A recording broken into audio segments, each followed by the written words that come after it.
Welcome to wrestling remakes Tamil channel. இந்த வீடியோவில் எதை பற்றி பார்க்க போகிறோம்னா, அதாவது சர்வைவல் சீரிஸோட ஒரு ஸ்பாயிலர் ஃபோட்டோ வந்து கிடச்சிருக்கு. அது போக வந்து பார்த்தீங்கன்னா, ஒரு வேளை சர்வைவல் சீரிஸில் தோத்தாங்கன்னா அதுக்கு ரீசன் யாராக இருப்பா, கோடியோட ரெக்கார்டு, அது போக ஒரு சில பெரிய பெரிய அப்படி தான் பார்க்க போகிறோம். சிஎம் பங்க் மறக்காமல் சேனலுக்கு புதுசாக வந்துருந்தீங்கன்னா சப்ஸ்கிரைப் பண்ணிடும்பா. இன்றைக்கான கொஸ்டின்லாம் எதுவுமே இல்லை.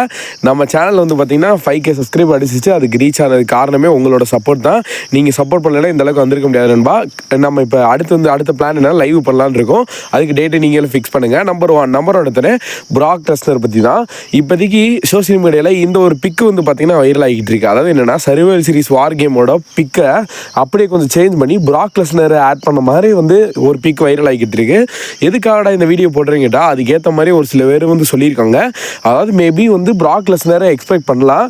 செத்ரான்ஸை ஏதாவது டெஸ்ட்ராய் பண்ணி அடித்து படுக்க போட்டாங்கன்னு வச்சுக்கோங்களேன். ஒரு வேளை பால் ஹீமன் மூலியமா பிராக் லெஸ்னர் வரலாம் அப்படின்ற மாதிரி இப்போதைக்கு ஒரு ரூமர்ஸ் போய்கிட்டு இருக்கு. இது வந்து ரூமர்ஸாகவே எடுத்துக்கோங்க.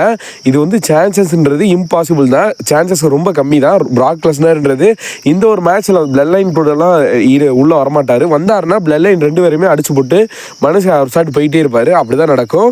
ஏன்னா வந்து பார்த்தீங்கன்னா இது வந்து ரூமர்ஸாகவே எடுத்துக்கோங்க. இப்போதைக்கு வந்துருக்கு. இதை பார்த்து இந்த மாதிரி ஃபோட்டோ பார்த்து ஏமாறாதீங்க.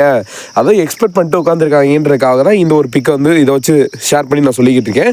ஸோ ஓகே, நெக்ஸ்ட் வந்து பார்த்தீங்கன்னா சிஎம் பங்க் வந்து பார்த்தீங்கன்னா இப்போதைக்கு சர்வைவல் சீரிஸ்லாம் வருவார் அப்படின்ற மாதிரி ஏற்கனவே ஒரு அப்டேட் வந்துருச்சு. சர்வைவல் சீரிஸ் வார் கேம்ல அவர் வந்து இருப்பாரு அப்படின்ற மாதிரி சொன்னாங்க. இருந்தாலும் இன்னும் அவரை ராலே காட்டலையே, ராலே எந்த ஸ்டோரி பண்ணல, எப்படி சர்வைவல் சீரிஸ் வார் கேம்ல வருவாரு அப்படின்ற மாதிரி ஒரு சில பேர் கேட்டீங்க. பட் இதான் செக் பண்ணி பார்த்த அளவுக்கு அப்டேட் என்ன வந்துச்சுன்னா, சர்வைவல் சீரிஸ் வார் கேம்ல குந்தர் வர்சஸ் டேமியன் பிரிஸ்க்கான ஒரு மேட்ச் நடக்குது. இந்த மேட்ச்ல வந்து பார்த்தீங்கன்னா மேபி குந்தர் வந்து அகைன் டைட்டில் ரிட்டைன் பண்ணாருன்னா அந்த டைம்ல சிஎம் பங்க் வந்து சர்ப்ரைஸ் ரிட்டர்னா வரலாம். Survival series war game 2024 surprise ரிட்டர்னா வரலாம். ஏற்கனவே 2023 வந்தவர் திருப்பி அதே டைம் யூஸ் பண்ணி கரெக்டாக வந்து குந்தர் வந்து போன வாட்டி வந்து ட்ரூக்காக வந்தார். அதாவது ட்ரூக்காக ஸ்டோரி நடந்துச்சு. இந்த டைம் வந்து பார்த்தீங்கன்னா வேர்ல்டு வைட் சாம்பியனுக்காக ஸ்டோரி நடக்க போகுது. அந்த மாதிரி வந்து இப்போதைக்கு ஒரு ரூமர்ஸ் போய்கிட்டு இருக்கு. மேபி சான்சஸ் இது வந்து அதிகமாக இருக்கு. குந்தர் கூட ஃபேஸ் பண்ணணும். அதாவது ஒரு சிஎம் அங்கே வந்து வேர்ல்டு டைட்டில் புஷ் பண்ண போகிறாங்கன்னா கண்டிப்பாக இதான் சரியான டைம்.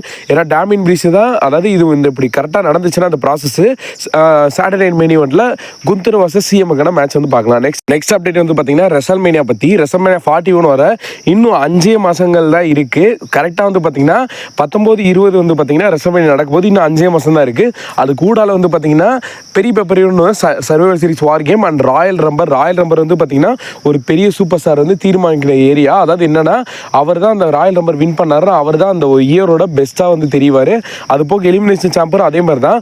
ஒரு சாம்பியனை வந்து யார் அந்த சாம்பியனை வந்து சேலஞ்ச் பண்ண போகிறா வேர்ல்டா அன்டிஸ்பியூட்டட், அது வந்து தீர்மானிக்கிற இடம் வந்து அதுதான்.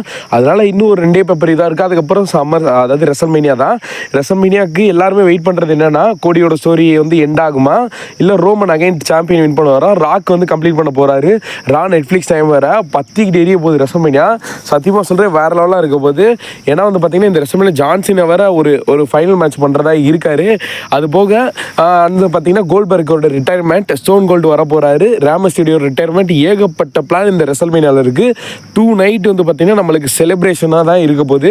ஒரு ஃபெஸ்டிவல் மாதிரி கொண்டாட போகிறாங்க. ஓகே, நெக்ஸ்ட் வந்து பார்த்தீங்கன்னா ஜில்லா ஃபட்டு வந்து பார்த்தீங்கன்னா ஒரு இன்டர்வியூவில் இதுக்கப்புறம் அடுத்த பிளான் என்ன கேட்டதுக்கு அவர் வந்து ஒரு ரியல் ஃபைட் பண்ண போகிறதா பேசிக்கிட்டு இருக்காரு. ரியல் ஃபைட்னா எனக்கு சத்தியமாக புரியலை. ஒருவேளை MMA UFC இந்த மாதிரி ஏதோ போவார் போல இருக்குது. ஆனால் அந்த மாதிரி எனக்கு தெரில சரியா. பட் இருந்தாலும் வந்து பார்த்தீங்கன்னா ஜில்லா ஃபட்டு WWEக்கு சான்சஸ் இன்னும் வந்து இருக்குது அப்படின்ட்டு ஒரு 50% இல்லை, வாய்ப்பே இல்லை ராஜா அப்படின்ற மாதிரி ஒரு 50% நான் சொல்லுவேன். நான் நினச்சது வந்து சொல்கிறேன். அதாவது ஜில்லா ஃபட்டு வந்து பார்த்தீங்கன்னா ஒரு வேளை blood line survival series match வந்து முடிஞ்சக்கப்புறமா செத்ரான்ஸ் வந்து இருப்பாரான்னு சந்தேகம் தான். அது போக ஒரு சில பேர் அதோட கழட்டிக்குவாங்களா, அதாவது ஜே உசோ அண்ட் செமிசைன் வந்து அந்த மேட்சோட வெளியே போயிடுவாங்களா அப்படின்ற மாதிரி ஒரு திங்கிங் இருக்கும். பட் இருந்தாலும் அவங்க 2 பேர் இருந்தாலும் ஆனால் செத்ரான்ஸ் வந்து இருக்க மாட்டார். மேபி 5th மெம்பராக நம்ம ஜில்லா ஃபட்டு வரலான்ட்டு சான்சஸ் இருக்குது. வரமாட்டான்றது இதோட ஒரு ஸ்டோரியை முடிச்சுக்கிட்டாங்கன்னா இதுக்கப்புறம் வரமாட்டார். ஓகே, நெக்ஸ்ட் வந்து பார்த்தீங்கன்னா பிகி வந்து பார்த்தீங்கன்னா தன்னோட 10th ஆனிவர்சரியை வந்து செலிப்ரேஷன் பண்ண போகிறாராம். அதாவது நியூ டே வந்து உருவாகி இப்போ தான் இதோட 10 வருஷம் ஆச்சா. இதை ஒரு செலிப்ரேஷன் பண்ணுறதா மேபி வந்து ஒரு ராலை வந்து WWE பிளான் பண்ணி கரெக்டான ஒரு செக்மெண்ட் பண்ணி மேபி பிகி வந்து பேச மட்டும் வைக்கலாம், மேட்ச் பண்ண வைக்காம. ஒரு வேளை அவர் மெடிக்கல் ரிப்போர்ட்லாம் கம்ப்ளீட் பண்ணிட்டாருன்னா மேபி அதுலேருந்தே அவரோட ஸ்டோரியில் எல்லாத்தையும் ஆரம்பிச்சிடலாம் அப்படின்ற மாதிரி இப்போதைக்கு WWE அதாவது பிளான் பண்ணிக்கிட்டு இருக்காங்களா. இது ஒரு ரூமர்ஸ் தான். பட் இருந்தாலும் வந்து பார்த்தீங்கன்னா பிகி வந்து எப்போ வராரோ அப்போ தான் நம்மளுக்கு உண்மையிலே ஒரு சந்தோஷமாக சந்தோஷமாக இருக்கும். ஏன்னா பிகி வந்து எவ்வளோ பெரிய இன்ஜூரிலேருந்து கடந்து கிட்டத்தட்ட ஒரு 3 வருஷம் நினைக்கிறேன், அது வரைக்குமே WWE எட்டி பார்க்கல. 2021 மனுஷன் கண்டிப்பாக வந்து பார்த்தீங்கன்னா ராயல் ரம்பரில் வர போகிறார், அது கன்ஃபார்ம். ஏன்னா அவங்களே சொல்லிட்டாங்க ராயல் ரம்பருக்குள்ளே அவர் மெடிக்கல் ரிப்போர்ட் வந்து கன்ஃபார்ம், அதாவது முடிஞ்சிடும். ஏன்னா வந்து பார்த்தீங்கன்னா இப்போ ஊடலை அந்த 10th anniversary கொண்டாட வருவாரன்னு பார்த்தா தெரில, நம்ம பார்க்கலாம் கூடிய சீக்கிரத்தில். ஓகே, நெக்ஸ்ட் வந்து பார்த்தீங்கன்னா ஜிண்டர் மகால் பற்றி. ஜிண்டர் மகால் வந்து பார்த்தீங்கன்னா WWE வந்து அதாவது எந்த மாதிரி யூஸ் பண்ண போகிறாங்கன்னா, இப்போ எப்படி சின்ஸ்கை நகமோர லைவ் ஈவெண்ட்டில் வச்சு நல்லா ஒரு மேட்ச் பண்ணி இப்போ டிவி ஷோவில் கொண்டு வந்தாங்களோ அதே மாதிரி வந்து பார்த்தீங்கன்னா ஜிண்டர் மகாலையும் வந்து பார்த்தீங்கன்னா லைவ் ஈவெண்ட்டில் மேட்ச் பண்ணி டிவி ஷோவில் கொண்டு வரதா இப்போதைக்கு பிளான் பண்ணிக்கிட்டு இருக்காங்களா. ஏன்னா இப்போதைக்கு அவரோட மெச்சர், அதாவது அவரோட டிஷர்ட் ஒன்று வந்து பார்த்தீங்கன்னா WWE ரிலீஸ் பண்ணியிருந்தாங்க.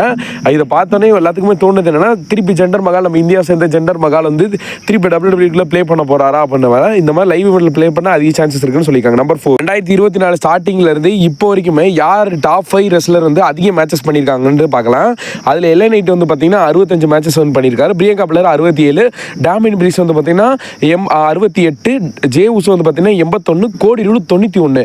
அதிகபட்சம் சான்ஸ் வந்து பார்த்தீங்கன்னா மெயின் இவன் ஜே உசோ அண்ட் கோடி ரூடு வந்து பார்த்தீங்கன்னா மேபி வந்து அவங்க வந்து 100 மேட்சஸ் வந்து கம்ப்ளீட் பண்ண இந்த 2024 கோடி வந்து கன்ஃபார்ம். ஏன்னா இன்னும் 9 மேட்ச் தான், அது அப்படியே கண்டிப்பாக வந்து நடத்திடுவாங்க எப்படி இருந்தாலுமே, அது வேற இதே கிடையாது. ஏன்னா இன்னும் கிட்டத்தட்ட 2 மாதம் இருக்குது, 2 மாதத்தில் 9 மேட்ச் போட மாட்டாரா. ஏன்னா கோடி எதுக்காக WWE வச்சிருக்காங்கன்னா அதுக்கு ரீசனே தான், எந்த ஒரு மேட்சாக இருந்தாலும் எந்த ஒரு இடமா இருந்தாலும் கம்ப்ளீட் பண்ணி கொடுத்துருவாரு அந்த மனுஷன்.